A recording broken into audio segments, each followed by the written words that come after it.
Bonjour, je suis Étienne Gandou, développeur informatique.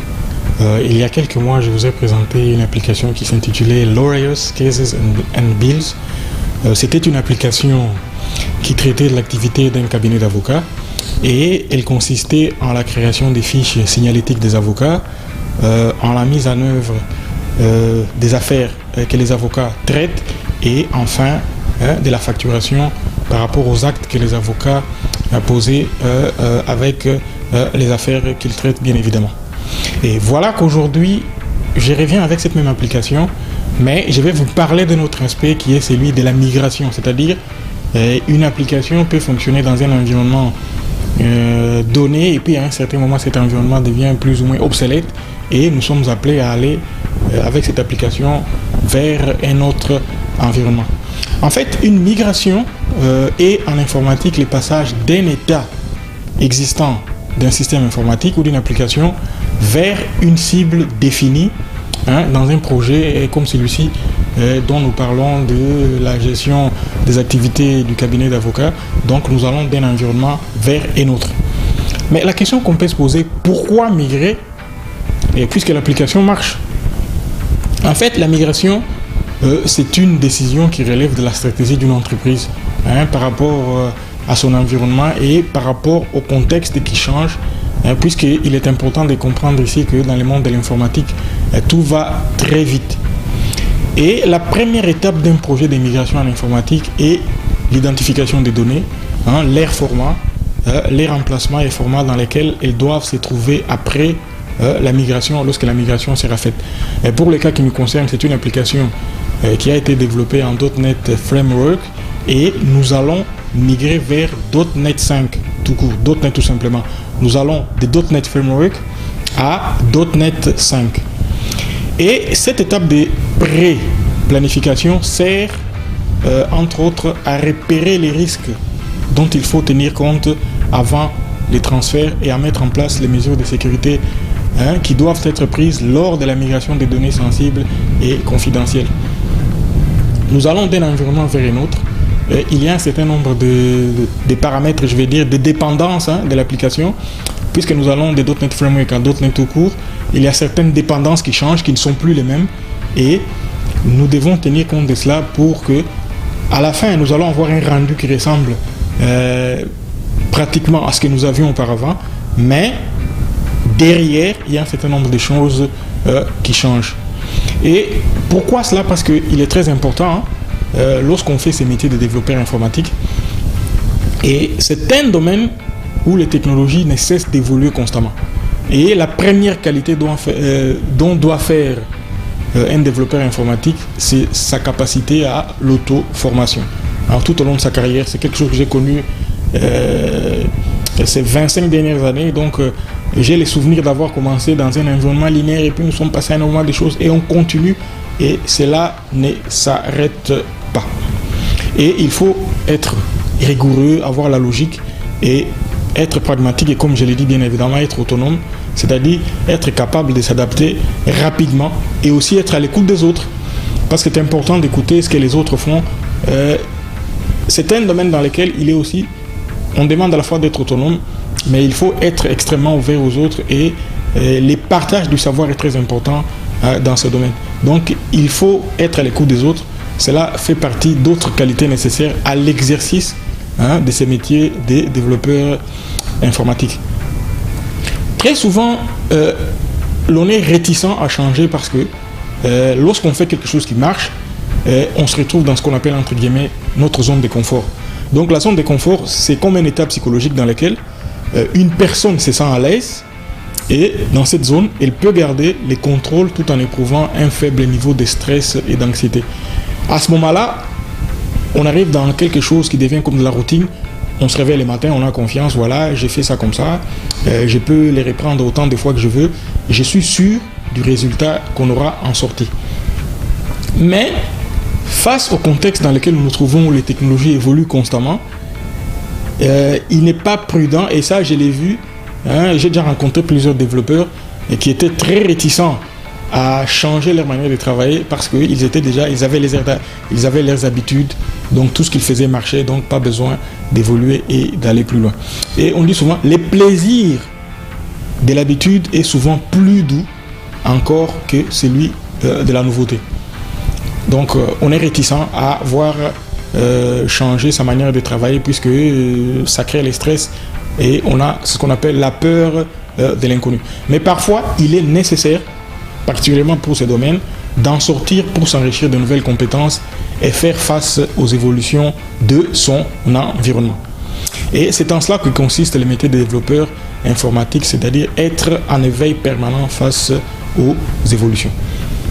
Voilà succinctement de quoi il s'agit ici. Donc, je vais présenter l'analyse fonctionnelle de l'application, même si je l'ai déjà fait, je vais présenter l'analyse fonctionnelle de l'application et puis je reviendrai vers la fin pour dire un mot de la fin et parler un peu de ce que j'ai pu avoir en retour par rapport à vous.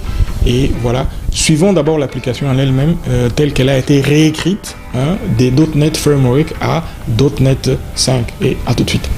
Voilà les concepts en lui-même tels qu'ils se présentent. Donc nous avons une application qui a été déjà écrite en .NET Framework 4.8 et nous allons migrer vers .NET 5. Pourquoi cela? Parce que nous sommes obligés de le faire en raison de l'obsolescence qui va bientôt frapper .NET Framework et il est important de pouvoir migrer les raisons, je les ai expliquées précédemment. Donc l'application elle est là, elle existe. Nous la réécrivons tout simplement pour migrer vers .NET 5. Et voilà un peu le concept tel qu'il est. Donc l'application telle qu'elle existait avant. Donc c'est une application qui a été développée en .NET Framework 4.8 et Laureus, Cases and Builds. Et nous allons migrer vers .NET 5. Et voilà un peu les layouts, comment l'application va se présenter maintenant en .NET 5 et c'est comme ça qu'elle se présentera lorsque nous allons démarrer l'application et lorsqu'on fera la démonstration. Qu'est-ce qui change ici? Pas grand chose. Donc nous allons, comme je l'avais présenté avant, nous allons créer, ça c'est l'analyse fonctionnelle de l'application, nous allons créer la fiche signalétique de chaque avocat où nous reprendrons les noms, certaines informations personnelles, la spécialité et les taux horaires, par exemple, les taux horaires, c'est-à-dire ce que l'avocat, la fonction de l'avocat, son taux horaire, c'est-à-dire ce qu'il charge, ce qu'il demande par heure par rapport aux activités qu'il va exercer par rapport à une affaire, donc ce qu'il charge. Et voilà un peu de quoi il s'agit ici. Et bien évidemment, il viendra aussi le moment où la prochaine étape, l'étape suivante, c'est celle de présenter les affaires telles qu'elles sont, de quoi s'agit-il, quelles sont les parties prenantes, quel est le fond de l'affaire. Vous le savez, en justice, souvent dans une affaire, il s'agit d'une dispute qui oppose deux parties et qui doit être résolue dans la cour. Cela n'est pas l'objet de cette application, c'est juste voir l'aspect gestion par les avocats. Et lorsque la fiche signalétique de l'avocat est mise en place et que les affaires aussi sont bien placées, vient le moment de l'interaction, c'est-à-dire une affaire peut être affectée à un avocat et un avocat peut aussi prendre en charge une affaire. Vous le voyez, nous sommes dans une relation de plusieurs à plusieurs, c'est-à-dire un avocat peut gérer plusieurs affaires, comme inversement, une affaire peut être gérée par plusieurs avocats. Nous le démontrerons au moment de la démonstration de l'application en elle-même. Et puis, lorsque cette interaction est finie, bien évidemment, arrive le moment du billing, c'est-à-dire les paiements, donc la facture. Qu'est-ce qui est facturé par rapport à chaque affaire, par rapport aux actes que les avocats posent dans ces affaires. Donc, on va voir les montants qui est donné par chaque avocat et on verra aussi pour chaque affaire qu'est-ce que le cabinet a pu facturer. Donc on aura la possibilité, j'ai créé une fonctionnalité, on peut faire une recherche sur le nom de l'avocat ou on peut faire aussi également une recherche sur une affaire.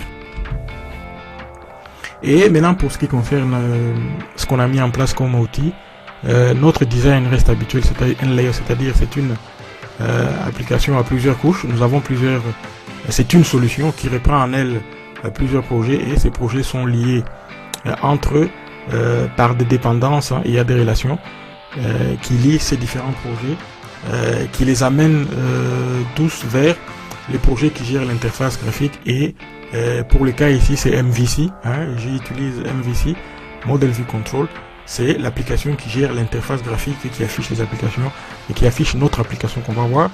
J'ai utilisé également les repository patterns, Unity Frog, factory pattern également.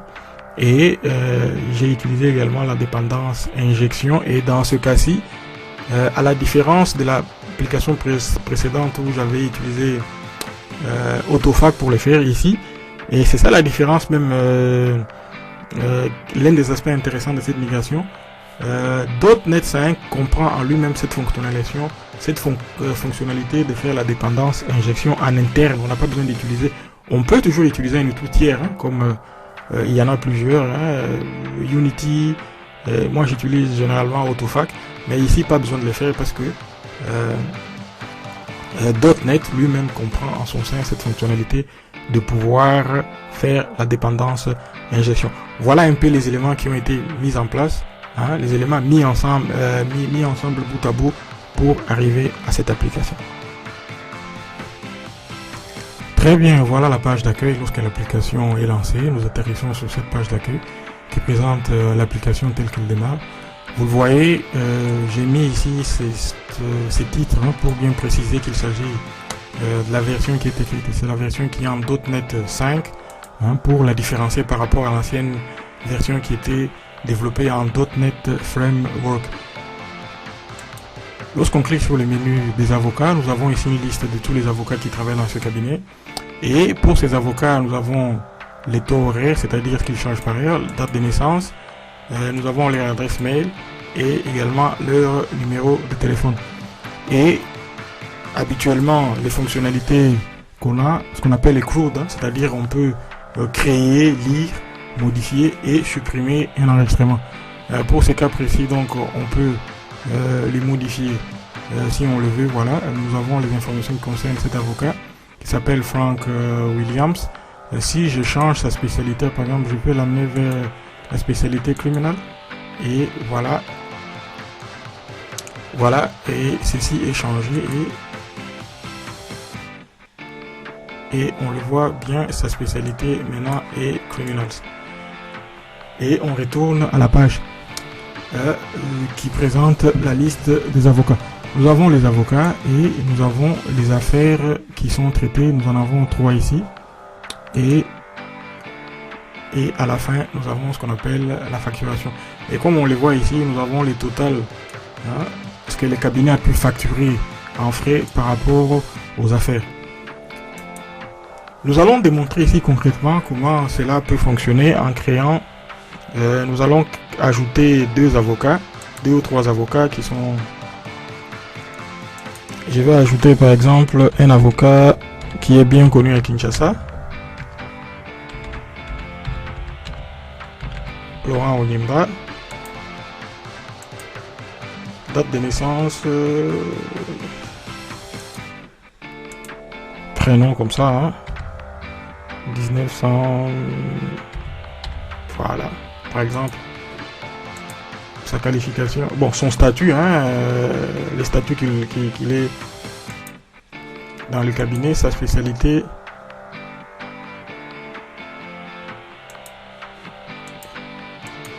email adresse, je vais créer une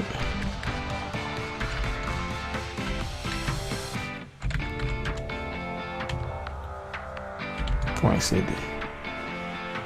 Son numéro de téléphone, mettons celui-là, et le taux horaire qu'il demande par heure c'est 250 €, par exemple.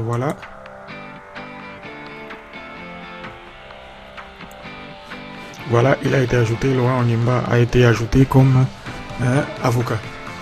On va en ajouter un deuxième.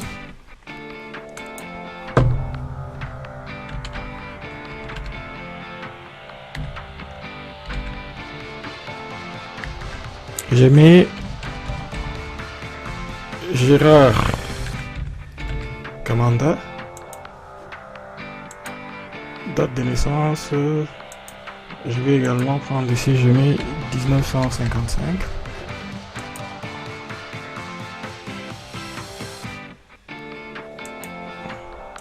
Sa spécialité c'est, mettons, cela, mail, mail.cd. Numéro de téléphone 1, 2, 3, 4, 5, 6, 7, 8. Les taux horaires, 300. Voilà. Nous avons ajouté Laurent Onyemba et nous avons également ajouté Gérard Kamanda. Et on va maintenant ajouter une affaire.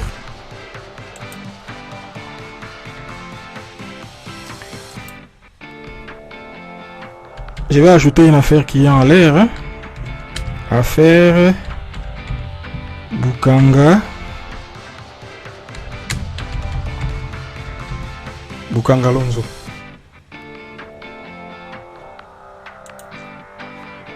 Bon, prenons que l'affaire est ouverte aujourd'hui et que on suppose, bon, c'est juste imaginaire, hein, qu'elle sera fermée le 25. L'affaire est toujours ouverte et affaire RBC contre Bukanga Lonzo. Bon, je vais reprendre les mêmes éléments.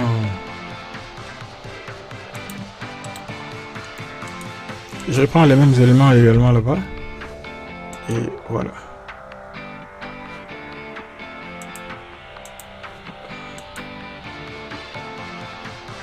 Voilà, l'affaire est ajoutée, l'affaire Bukanga Lonzo contre la République. Elle a été ajoutée aujourd'hui le 9 mai 2022 et en supposant que peut-être elle sera fermée voilà, vers les 26 de ce mois. C'est juste imaginaire, hein?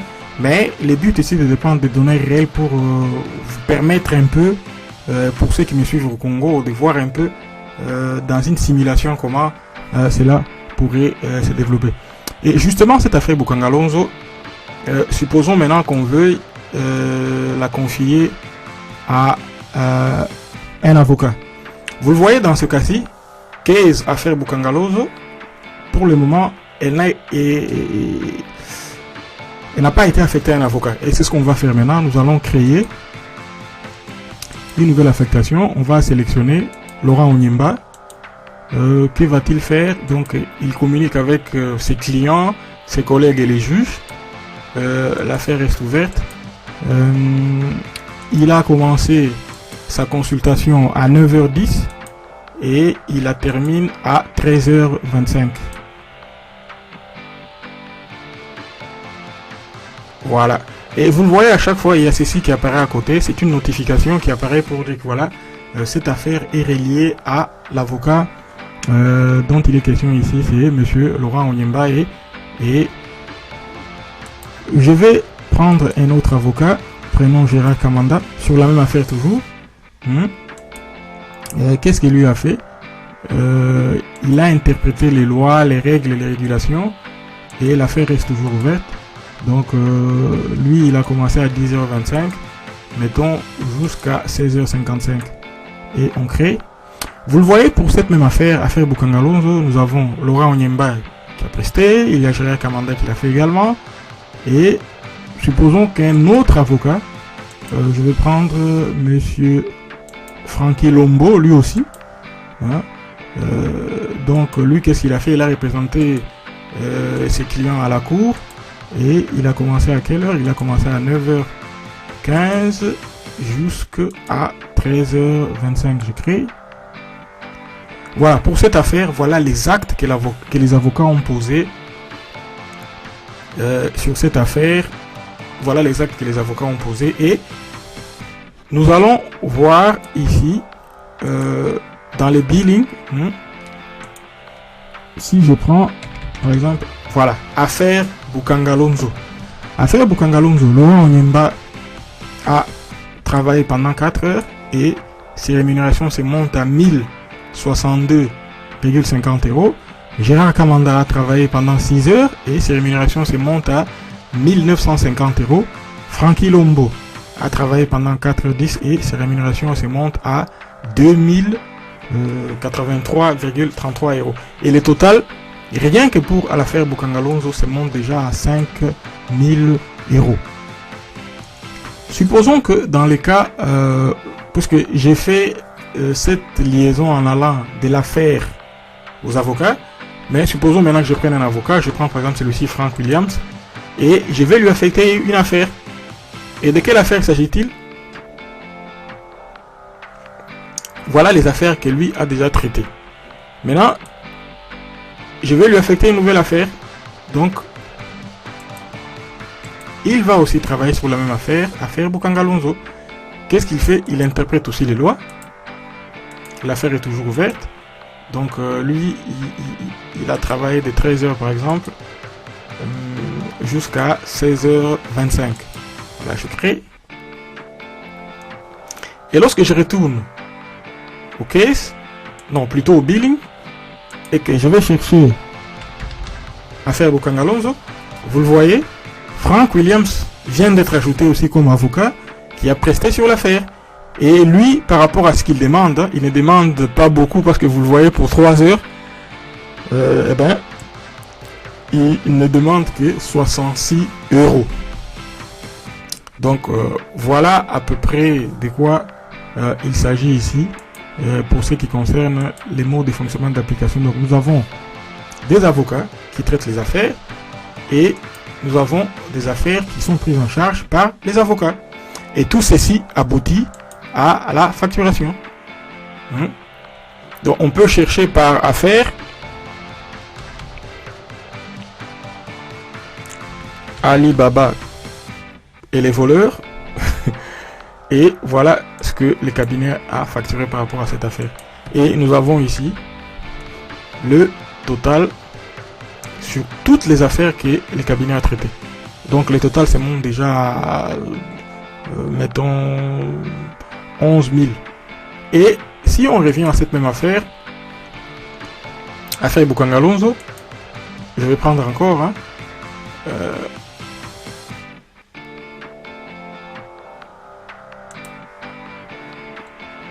affaire Bukangalonzo, je vais y affecter un avocat, toujours le même. Je prends toujours Laurent Onyemba. Qu'est-ce qu'il a fait? Il a conduit la recherche, l'analyse. L'affaire reste toujours ouverte. Et il a travaillé de 9h à 13h50. Voilà, j'ai créé une nouvelle activité. Vous voyez, Laurent Onyemba en a 2. Et lorsque je vais au billing, vous voyez, donc le montant n'est fait qu'augmenter. Affaire Bukangalonzo, nous sommes déjà à 12 000. Non, nous sommes déjà à 6 329,17 €. À première vue, lorsqu'on voit ceci, l'application ressemble en tout point à celle que j'ai présentée l'année passée. Mais ce qui change ici, c'est le fait d'avoir utilisé d'autres outils. Dans la première version, j'avais utilisé des grid view. Ici, j'ai utilisé DataTable. J'ai utilisé énormément de JavaScript. Et vous voyez l'affichage, les layouts, il est très beau et ça permet d'avoir en sortie un layout qui est mieux par rapport à, bon, je considère à mon avis qu'il est mieux. Et .NET 5, il est très rapide par rapport à .NET Framework. C'est cela aussi l'avantage de faire la migration, de voir pour une même application qu'on a écrite dans un environnement précédent, lorsqu'on passe dans un autre environnement. C'est vrai qu'il y a des contraintes, il y a de nouvelles choses, il y a une nouvelle manière de faire les choses, mais dans l'ensemble, l'application en elle-même, moi j'ai pris beaucoup de plaisir à faire cette migration. Et d'ailleurs, l'étape suivante que nous allons prendre, nous allons voir comment l'application elle-même est écrite et qu'est-ce qui a changé et qu'est-ce qu'on utilise. Vous voyez, pour résumer, voilà, ça c'est la page d'accueil. Donc les avocats, les affaires et la facturation écrit en .NET 5. Nous avons la liste des avocats ici et nous avons les affaires, et en sortie nous avons les billings. C'est une application qui est assez simple, voilà, par rapport à l'analyse fonctionnelle. Les avocats prennent les affaires ou bien les affaires sont prises en charge par les avocats, et à la fin nous avons toujours cette facturation qui vient. Et j'ai pu mettre en place cette fonctionnalité qui me permet de faire les calculs et total directement dans la et c'est ce qui est bien avec DataTable ici. Il me permet de faire cela au lieu de créer une zone une autre zone où je peux placer cela, mais cela est fait directement dans la table elle-même. Ça donne l'impression qu'on est dans une feuille de calcul Excel, mais rien de tout cela. C'est juste cet outil JavaScript Data Table qui me permet de faire cela. Et voilà, justement, nous allons aller vers l'application en elle-même pour voir comment elle se présente du point de vue de l'architecture. Comme je l'ai dit, nous avons une solution. Voilà, la solution elle est là et elle comprend 1, 2, 3, 4, 5 projets. Bon, nous avons 3 projets dans ce cas-ci qui sont énormément utilisés pour nous permettre que notre application fonctionne. Mais il y a un 5e projet qui viendra prochainement parce que comme notre architecture est déjà mise en place, nous avons la possibilité de développer une application du type Web API qui nous permettra de pouvoir créer des ponts vers d'autres environnements. On peut écrire des applications en JavaScript comme on peut les écrire en Angular, et la prochaine version que je vais présenter, ce sera les projets écrits du format Web API. Comme vous le voyez ici, l'environnement pour lequel nous avons développé c'est .NET 5.0. Donc nous avons, je vais essayer de zoomer un peu plus, c'est .NET.5. Et ici nous avons un projet, les projets infrastructure. Dans ces projets il y a un certain nombre de méthodes que j'ai mises en place qui nous permettent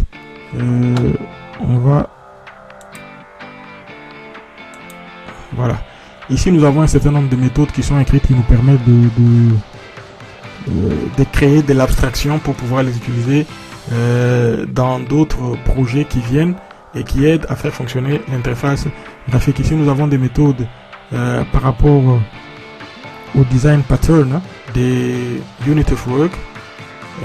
Ici,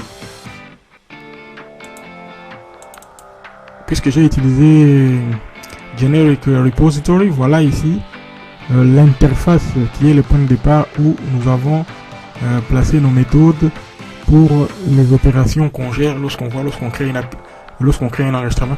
Ici par exemple c'est cette méthode qui me permet d'afficher la liste. Vous voyez la grille au départ où nous avons la liste de tous les avocats. En fait le point de départ c'est celui-ci.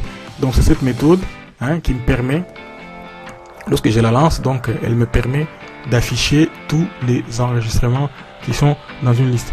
Donc ça c'est infrastructure. Et puis ici ce sont les entités. Dans les entités sont définies les classes. En fait les classes ce sont des blueprints. Donc lorsqu'on parle d'un avocat, voilà les informations qui le concernent. Nous avons ici la classe qui définit l'avocat, sa date de naissance, la date à laquelle.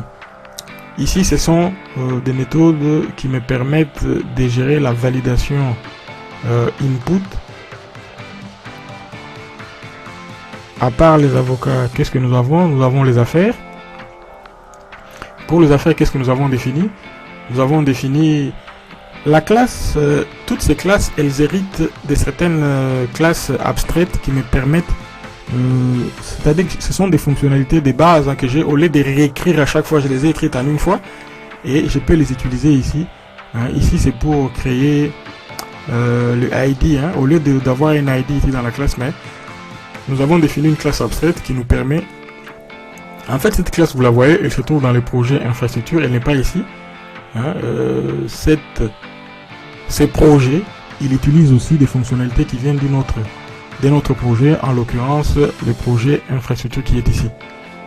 Donc nous avons la classe avocat, nous avons la classe des affaires, et puis nous avons également la classe qui relie les deux affaires. Nous avons la classe qui relie les avocats sur les affaires, ou éventuellement les affaires affectées aux avocats. Et c'est cette classe qui joue les rôles d'intermédiaire. Donc lorsque j'affecte une affaire à un avocat, ou inversement, un avocat prend en charge une affaire, tout ceci se déroule au niveau de cette classe. Donc ça, c'est les entités. Et puis, il y a ce qui nous permet d'être en contact avec la base de données, puisque nous utilisons ici Entity Framework. Et vous le voyez ici, les points de départ. C'est mon DB Context. Voilà tel qu'il est. Voilà tel qu'il est mis en place. Voilà, il est là, je l'ai défini. DB Context Option. Et puis, lui-même il est là, et puis on passe certains. En fait, ici c'est lorsque nous initialisons les paramètres pour que les DB contexte lui-même puisse fonctionner. Et les points de départ, voilà, j'utilise DB Context Factory. Et ici, qu'est-ce qui se passe? J'utilise les factory pattern, c'est-à-dire on peut créer une classe, créer son instance, et cette instance là est sauvegardée, comme on peut voilà, supprimer l'instance qui est créée. Et ceci est fait avec cette interface go to definition, voilà. C'est cette interface qui me permet, voilà, ici je peux appeler l'objet qui a été créé, et là je peux les sauvegarder, et comme je l'ai dit ici, je peux les supprimer. Maintenant, les derniers projets, c'est-à-dire les projets pour lesquels l'interface graphique est gérée, c'est un projet du type MVC, comme on le voit ici. Nous avons ici nous avons les modèles, les views et les contrôles. Les modèles, ce sont les pendants des classes que nous avons créées dans les domaines entity. Ici, comme j'ai utilisé Automapper, j'utilise les classes de type DTO. Tout ceci fonctionne grâce à Automapper. Automapper qui me permet, lorsque les classes DTO sont chargées, on peut envoyer leur contenu dans les classes du domaine entity, et on va les voir ici concrètement. Prenons par exemple, voilà, le contrôleur. Qu'est-ce qui se passe ici? Dépendance injection. Les points de départ de cette application, je vais les montrer puisqu'on a pris assez beaucoup de temps, je vais aller très vite. En fait, lorsque l'application est lancée, tout démarre à partir d'ici. Tout démarre à partir d'ici, et il y a un certain nombre de services. Et ici, ce qui est intéressant avec .NET 5, tout est dépendance injection. Tout est en dépendance injection. Voilà, ici c'est, j'ai défini les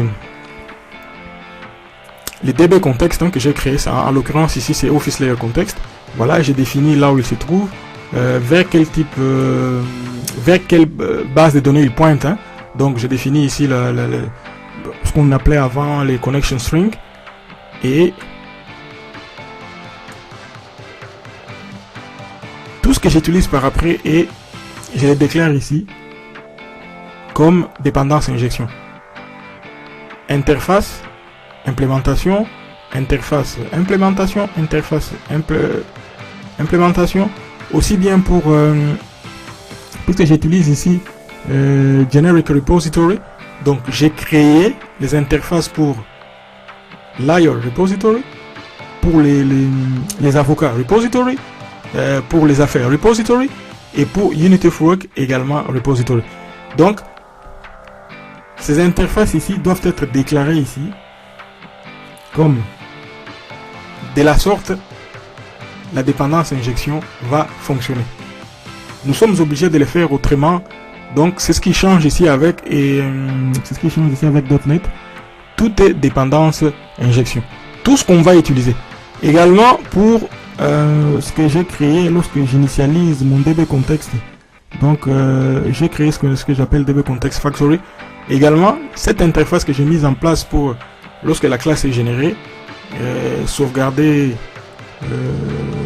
l'objet, soit l'appeler ou le supprimer. Là également, j'ai dû déclarer ça également ici dans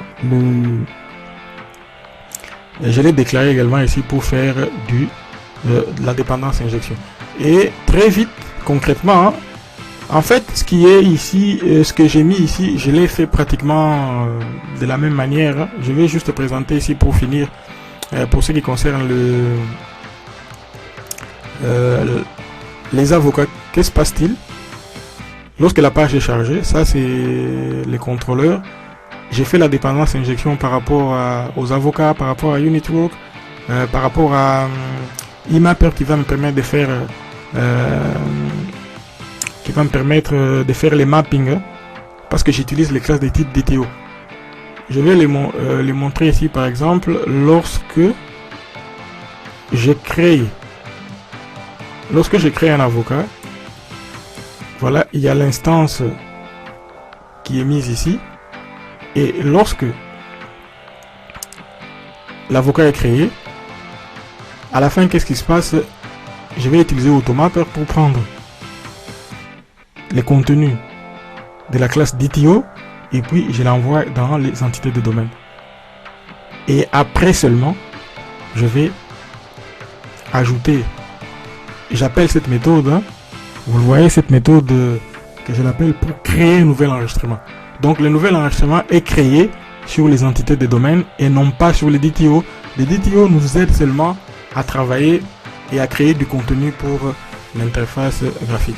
Bon voilà, j'ai pris quand même un peu de temps pour montrer ce qui est dans les codes. Je sais que ce n'est pas, ça peut paraître ennuyeux, mais il y a certains qui m'ont demandé de pouvoir les faire pour montrer comment cela, ce qu'il y a derrière, ce qu'on écrit, pour que le programme en lui-même puisse fonctionner. Voilà un peu comment l'application a été développée et ce qui a été mis en œuvre pour pouvoir le faire. Pour ma part, j'ai pris beaucoup de plaisir à le faire et voilà, je souhaite que, je pense que dans les futurs, je vais mettre un repository sur GitHub où je pourrai placer les codes. Pour ceux qui sont intéressés, ils pourront éventuellement aller sur GitHub et voir les contenus de cette les codes lui-même de cette application. Voilà. Très bien, voilà qui est fait de notre présentation d'aujourd'hui qui concernait la migration d'une application de .NET Framework vers .NET 5. J'ai pris particulièrement beaucoup de plaisir à développer cette application. J'espère qu'il en aura été de même pour vous aussi qui avez suivi cette présentation. Comme je vous l'ai dit toujours, je serai très content d'avoir des retours par rapport à vous. J'ai eu quelques réactions qui étaient intéressantes, et je reçois également de propositions par rapport aux applications à développer suivant différents use cases. J'ai eu des propositions, je trouve cela intéressant. Je vais y travailler. Je vous demande un peu de patience. Vous savez, il y a toujours des contraintes par rapport à développer une application, et il y a aussi d'autres choses à faire à côté. Je suis très intéressé par les feedbacks que je peux avoir de vous et cela m'encourage à pouvoir continuer à faire ce travail. Voilà, je vous remercie beaucoup du temps que vous accordez à me suivre et je pense que la prochaine étape, nous allons développer une application de type Web API qui va nous permettre de faire les ponts vers d'autres environnements. Éventuellement faire la version Blazor, de cette application, de ces use cases du cabinet d'avocats, et nous verrons un peu comment les deux concepts peuvent marcher côte à côte, MVC avec Blazor, et on verra les avantages qu'il y a puisque Microsoft dit beaucoup de bien par rapport à Blazor. On les présente comme étant les features des applications du genre single page application comme on l'avait fait l'année passée, en créant une application avec Angular qui était aussi très intéressante puisque les JavaScript semblent être là où il faut être, même si on n'est pas spécialiste JavaScript, mais de temps en temps on est obligé d'écrire un peu du code JavaScript pour dynamiser l'interface graphique telle qu'il est présenté. Voilà, pour finir, pour moi ce qui est plus important c'est l'interaction que je peux avoir avec vous par rapport à ce qui est développé. Voilà, j'attends beaucoup de vous, dites-moi si cela vous intéresse et les plus importants, comme j'ai dit, je me les répète, c'est les retours que j'ai par rapport à vous. N'hésitez pas à me contacter, comme ça on pourra échanger. Au revoir et à la prochaine.